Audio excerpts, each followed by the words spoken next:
Hello, and welcome to today's webinar. My name is Ana Garcia Puyol, and I am the Director of User Experience and Integration here at Iris VR. And today we'll be talking about how to bring your Revit models into virtual reality and ways to optimize them. First, I'd like to take care of some housekeeping items. If you are having issues hearing me or seeing anything, please ask a question or raise your hand via the Zoom menu. We'll also be hosting a Q&A session at the end of the webinar. So if you have a question, please submit it and I'll answer them at the end of the webinar. Now, let's get started. Today's webinar is focused on optimizing your Revit file for VR using Iris VR Prospect. We're going to cover 3 sections. The first part is about how to view your Revit file in VR, how to do that successfully. The second part is about how to optimize Revit files for virtual reality. There are tips and tricks that I will be sharing with you to make sure you have good performance. And then the third part is about how to review your Revit file in VR and document the process so that you can go back into your Revit file and fix what needs to be changed. I would like to explain to you a little bit why you should use virtual reality. And this technology can help you develop trust and win projects.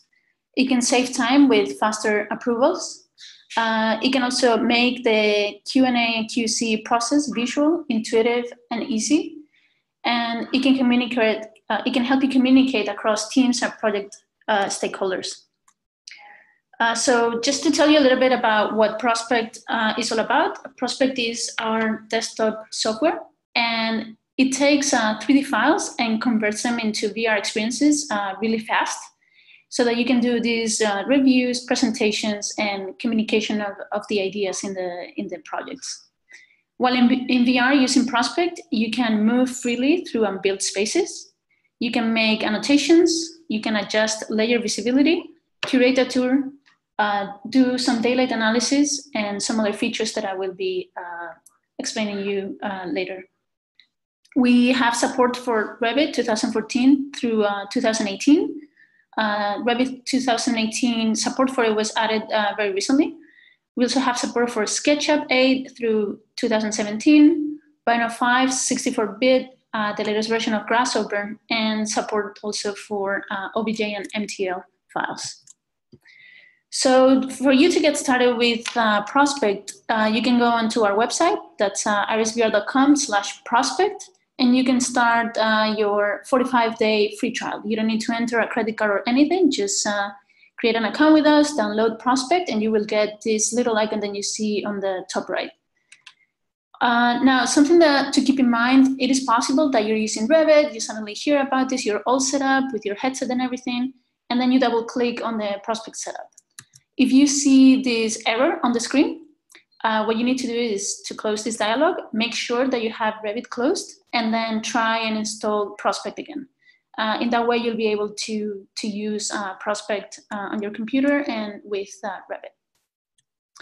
And to give you a quick overview of what you need to, other than that 3D model, that Revit file, you need to have a good PC set up. And for that, you need a computer or laptop with a powerful graphics card processor. And we're talking about an NVIDIA 980 or above. There's plenty of information on our website to help you select a good PC or laptop that can do this for you. And then we have support for both the HTC Vive and the Oculus Rift. These technologies involve using a headset, controllers, and trackers. So for the HTC Vive, these are called Wands. For the Oculus Rift, this is the Oculus Touch.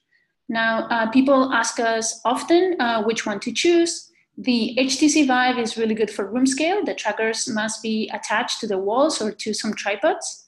And while the Oculus Rift has support for room scale VR, it is really great for setting it up in your desk. So to get an idea of how we use it here, each of us has a headset on our desks. Just to try new features, and then we have a couple of it seems like somebody just raised a hand. Can you, let's see, Do you mind asking a question if there's an issue? Okay, well, I'll continue. And if, if you have any issues, just, or questions, just ask them and then I'll answer at the very end of the presentation. So like I was saying, we have a couple of Vive setups here in the office where we can do room scale VR. Okay, so the first step is, or the first section that I wanted to cover is how to view your Revit file in VR. I want to make sure that you know how to successfully launch a file for the very first time.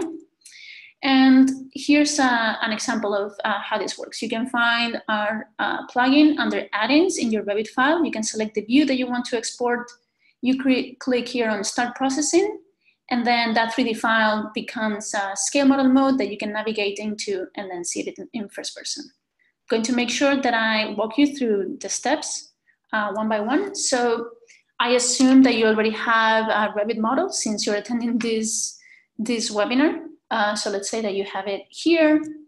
Now you can go into add-ins, find the Iris VR tab and click on View in VR. And then once you do that, you will get this dialog window that you see on the third step. And it is asking you to select a 3D view. Now I want to make sure that you understand what's happening here. Once you select a 3D view, that 3D view will be used to export the geometry that you will see in Prospect. All the other 3D views, and this one too, will be available to you in Prospect as something that we call viewpoints. So all the other 3D views will be available as camera locations that you can jump into to curate your presentation, but you won't see updates in terms of the geometry that is displayed or anything like that. So the geometry that we're taking is only the one that is in the view that you selected. And I'll explain more about viewpoints a little bit later. And so the fourth step is start processing for VR. So this is the dialog that you see on top of the Prospect library once you launch a file. So once you have done that, the file will get processed really quickly. You can put in your headset and then view the file in VR. I'd like to take the time to walk you through this dialog that I just showed you that pops up on top of the Prospect library. We have 3 settings here. So the first one is called Auto Launch.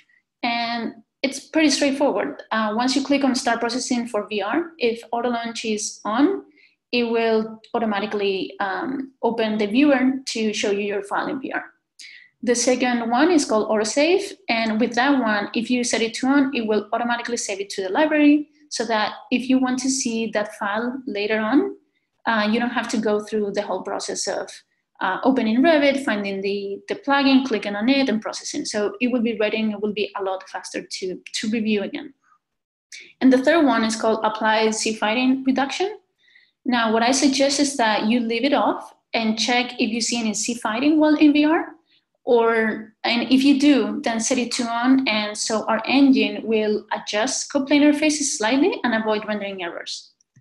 For those of you who are not familiar with the Z-Fighting, I want to explain to you a little bit what this is all about. Z-Fighting is the flickering that occurs when 3D rendering environments have 2 or more geometries that share the same space. So the engine struggles to render one over the other because they have coplanar faces. So that's the issue that you see on the left. And so if you choose to apply the Z-Fighting reduction that I just mentioned, the likelihood of this flickering will be minimized, but you should know that particularly for large Revit files, which are very common, the processing time will be longer. So another way to improve the VR experience in this regard is to model objects slightly separated from each other when possible. So if you have that file ready, then you can click on View in VR. You will see that scale model mode version, and you will be able to navigate. So with these steps that I just walked you through, you get the first successful view of your file in VR. Now, I would like to jump into the second part, how to optimize Revit files for VR. I will give you some tips and tricks. So here, I want to make sure that you understand what defines performance for a selected 3D view in VR. So Prospect is optimized for projects at Revit scale, small buildings to large sites.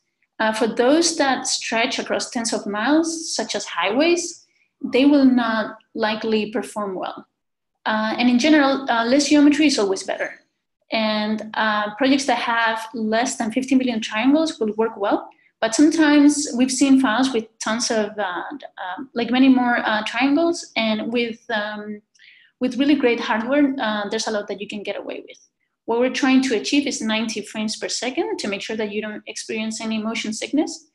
So what I'm going to cover are settings that you can modify for that selected 3D view to make sure that, that you reach those 90 frames per second. These are the section box and modifying visibility settings for that view. So once you have a 3D view open, you can go here on the left side where it says properties and find the section box row and make sure that it is checked. Once it is checked, you can go in and modify that section box and reduce the amount of elements that will be exported. This will make the experience a lot easier and faster to process. You can also go into View, Graphics, and Visibility Graphics. This is VG on your keyboard if you want to use a shortcut. And you can turn off model categories that you don't need to see in VR. The same, I wanted to take a second here to explain to you what we're doing with layers. For those of you who have used Prospect in the past, you might have noticed how we're not displaying categories in the VR menu, we're showing you layers. We're using the AI standard export settings. So all the objects are grouped according to those, and those who cannot be categorized under this AIA standard are grouped into a default layer. Again, we have a little bit more information on this on our website, and if you have any feedback on this, we'd love to hear your thoughts.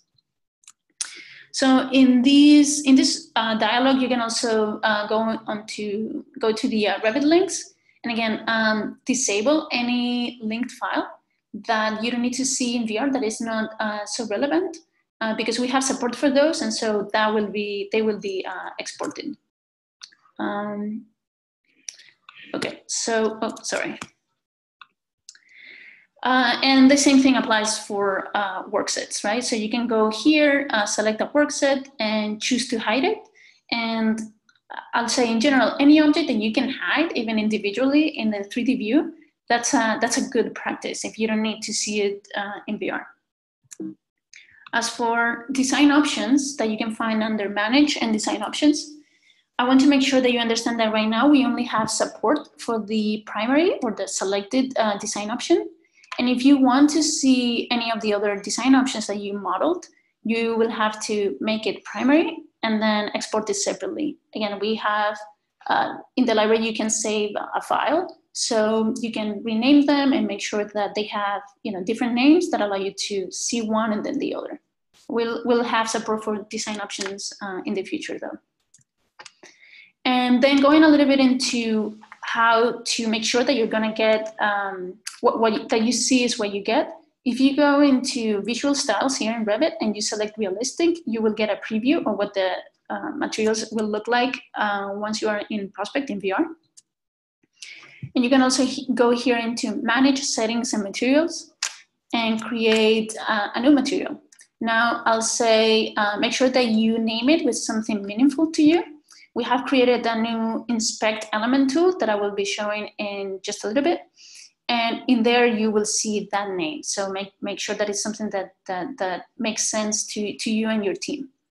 Also, a few notes, we do not have support for V-Ray materials or bump textures or specular maps yet. And again, we would love to hear your thoughts on these features for the future. Continuing on materials, you can go into the graphics and appearance tabs and you can select the texture that you want to use in the dropdown. I'd say stick to textures using powers of 2, so 512 by 512 pixels, 10 by 20, and there's no need to make them larger than 10 by 24. A couple of notes about glass. We were saying before how less geometry is always good practice. The less you have, the easier it's going to be for our engine and the optimization to make sure that you get good performance. And this is particularly true for transparent geometry. If you have any materials that are somewhat transparent, we're doing what we call auto glass. So we're applying a few tweaks to increase reflectivity and more closely mimic the appearance of glass. If you want to apply a texture to one of the faces or of one of the objects that you have here, you can go into Modify, Geometry, and Paint and choose a face. If for some reason your textures are not ready, you don't feel comfortable with this, you can always use the VR menu for display settings and turn off the materials. We also have this other toggle for outlines, which will render the edges of the elements and give you a little bit more definition on those objects. And now we're going on to the third part, which is how to review your Revit file in VR. Some of the features that I will be talking about, we have supported them for a while, and then some other will be new and they are very exciting. So the first one is the sun settings or location. In Revit, by default, you have a location for Waltham, Massachusetts. So if you go into Manage, Project Location, and then Location, you can define where your project is. I'd say again, make sure that you define it because otherwise you're using this default location and your project might be very far away from here. Once you go into VR, you'll be able to choose sun settings and make this animation that you see on the right. I mentioned briefly earlier that once you select a 3D view, you get a list of all the other 3D views available to you in the file. We grab them and you can see them here once you select the file in the library. And these views are available to you as viewpoints. You can check them or uncheck them to make them active. You can choose which ones are available to you once in VR. And with this, you can see two ways in which you can navigate through them.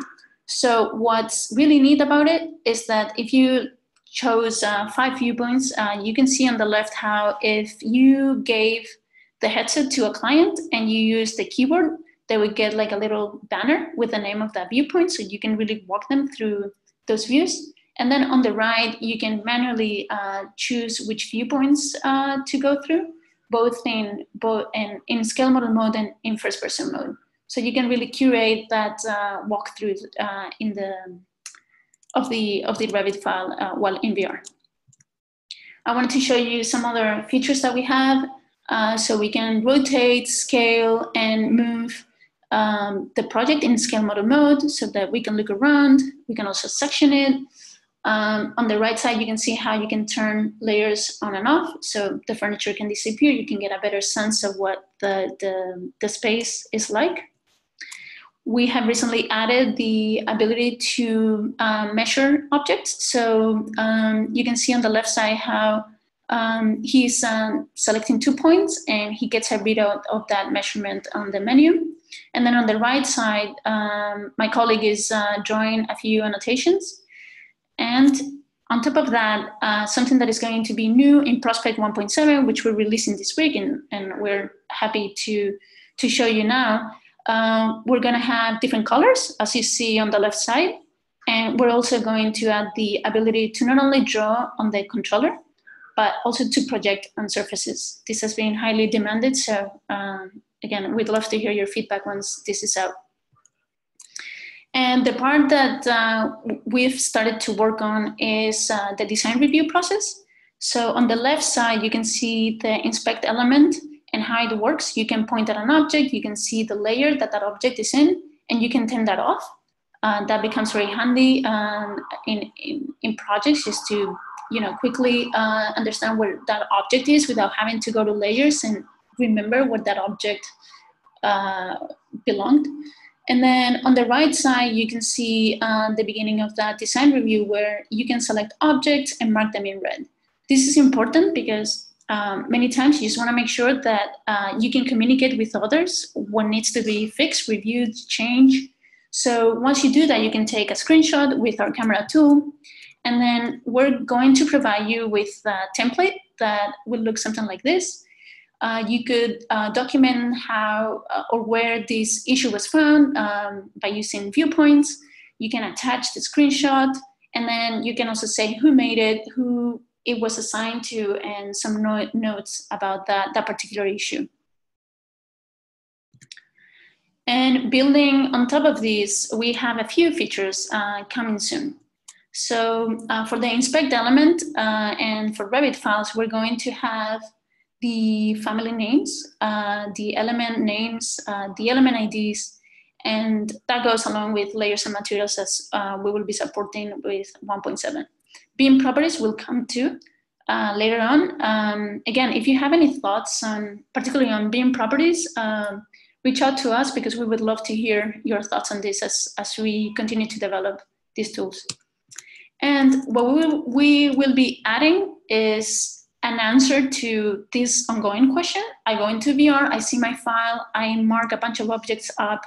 What are these files back in my Revit file? I'm not working in VR, I need to fix it in Revit. We're going to give you access to a downloadable list in the shape of a CSV file, which has all the flagged elements, and it will have a date, the username of the person who flagged it, the family name, the element name, and the element ID. By giving you access to the element IDs, we're making sure that you can go here to manage, inquiry, and then use the tool select by ID, where you can paste all of those IDs, and then they will get highlighted in Revit. You can paste them individually or as a group, but you will know where these objects are so that you can fix them. And also, we're looking at workflows that integrate with what you already do. So this file could be read by Dynamo and then help you go through each and every of those elements and apply general rules to all of them. And to end, I want to give you, I guess, a little bit of an update. We're working on multi-user collaboration, and we'll make sure that 2 or more people can join a file. They can be in the same project environment, and this will for sure be available for Revit files as well. So this is the end of the presentation. Like I said at the beginning, we've covered steps for how to view your Revit file in VR, having that first successful launch of a file. We also have how to optimize Revit files for VR. And finally, how to review your Revit file and document the process. And now we have time for questions. And I see a couple of questions here. The first one that I see is, how can I see a Revit file with my phone? Okay, so we do get this question often. So let me just find, just real quick here. I do have a video for this, so let me see. Okay.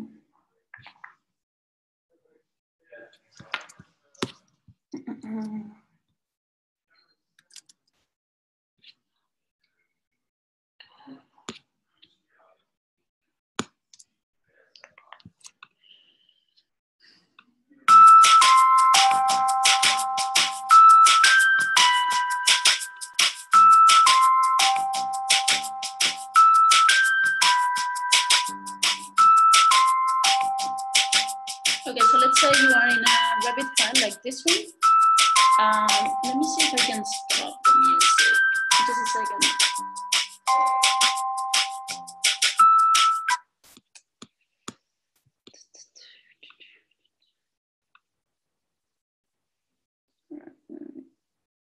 Not that, sorry.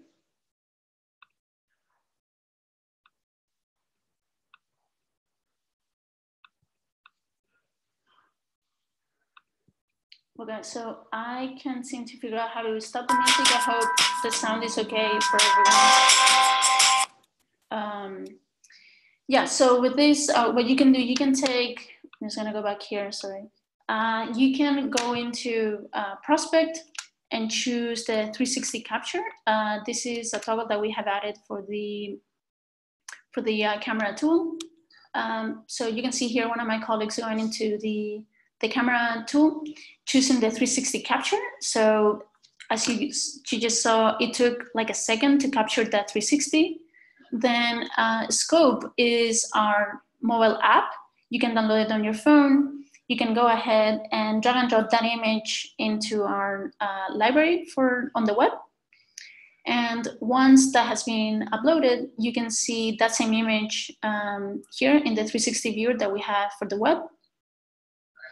And then on your phone, you can log into your account and have access to that image and review it in VR. So imagine a workflow in which a client comes to the office, you can show them a file, you can take a few 360 screenshots, and then share them with them, and so that they can see them in VR using Scope and a Google Cardboard.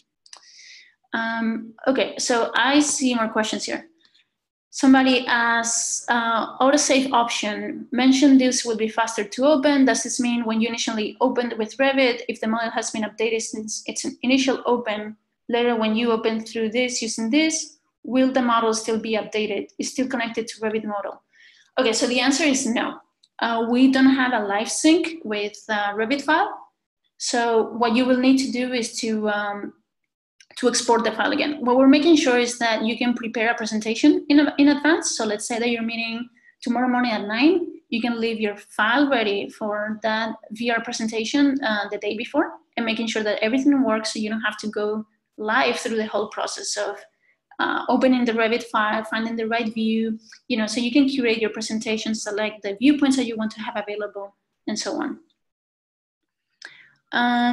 I have a question here regarding, is it possible to use Revit materials with cutouts? I wonder if that's a question related to using PNGs. If that's the case, we do support PNGs. If you mean something different by that question, please just type a little bit more and I'll try to answer that. We also see here, what about Revit LT integration or workflow? Okay, so we do not have support for Revit LT because Revit LT doesn't support add-ins. So you cannot use Prospect with Revit LT. You'll have to get a Revit license, full Revit license. How do I fix it when I go into VR? It has my vantage point on the floor, not standing at human height off of the floor. I'm a little bit confused by that question because you can navigate. So once you navigate somewhere else, you will be at a human height off of the floor. If that's not the case, you might need to run the setup for the Vive or the Oculus, whatever it is that you're using, to make sure that it is calibrated correctly. Yeah, I think that'd be my answer for that. Okay, we have one more question, which is, I would like to lead a review with the HTC Vive and have the other reviewers in VR with me using Google Cardboard. Is this possible? So no, that is not possible. What you will need to do is what I described at the very beginning of this Q&A session. You can take a few 360 screenshots and then upload them to the website using our Scope library, and then have them see them later in VR. Actually, now that I think about it, what you could do is that if you prepare your presentation in advance, you can navigate to those viewpoints that we just discussed.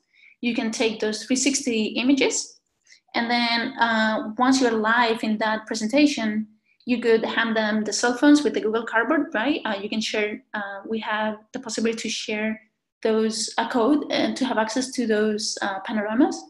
And then while you're going through the viewpoints in the HTC Vive, they can go through the 360 panoramas that you took on their phones. So I think that's a good compromise.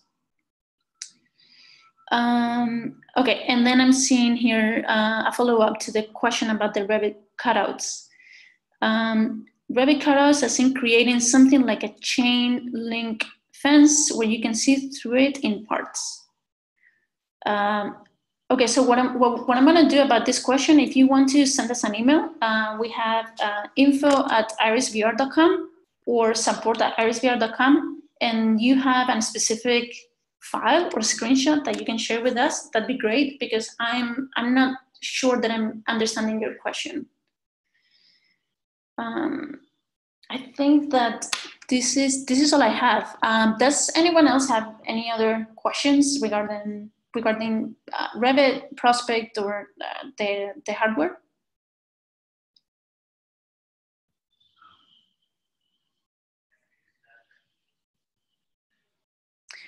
Okay, I don't see any more questions, so this is the end of it. Thanks so much for joining us today. Let me just go back here. I'll lift this up for a little bit. If you want to see more tips and tricks and tutorials, go to help.irisvr.com. We're constantly posting new blog posts on workflows, case studies, again, tips and tricks. So read our blog too. You can sign up today, start your free 45-day trial. You don't need a credit card. Just create an account with us. And again, if you have any questions, you can send us an email to info@irisvr.com or support@irisvr.com. And yeah, thanks again for joining us.